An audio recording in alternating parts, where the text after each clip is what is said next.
even as the sun shines and the 1975 season builds up to its July and August crescendo, storm clouds are gathering on the horizon, but they may well clear the air once and for all. The rumbling of thunder was sounded in the States this week when Deputy Roger Bowns put probing questions to Advisory and Finance President Conseiller E.D. Collis. Probing questions which produced frank answers and all the signs of a showdown between two powerful committees.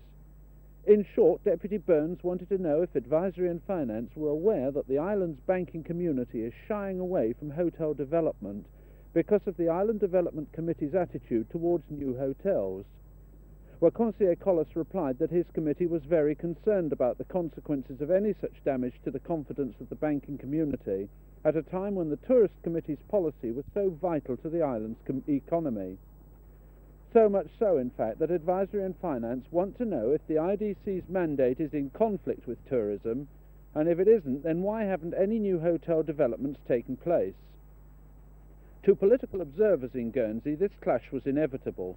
Tourism have never exactly hidden their feelings about the IDC, and it could only be a matter of time before Advisory and Finance stepped in.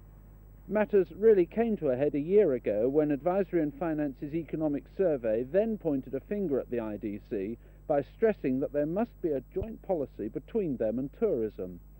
Proposals for new hotels should be progressed by the Light Industrial Development Working Party, enlarged for this purpose by the senior executive of the Tourist Committee, said the report.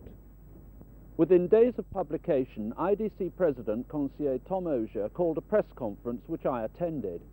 He defended his committee's actions by saying the IDC had rubber-stamped enough new hotel and extension projects to provide an extra 1,500 beds, and developments involving another 500 beds were in the pipeline.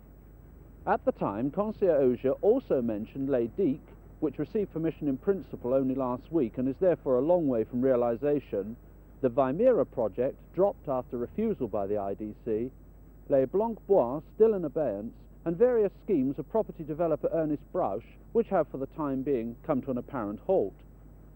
So while it may not be all the IDC's fault, the critics and the developers still want to know why this committee takes so long in reaching a decision. Time wasting, they say, which in these days of inflation puts thousands on the finished job.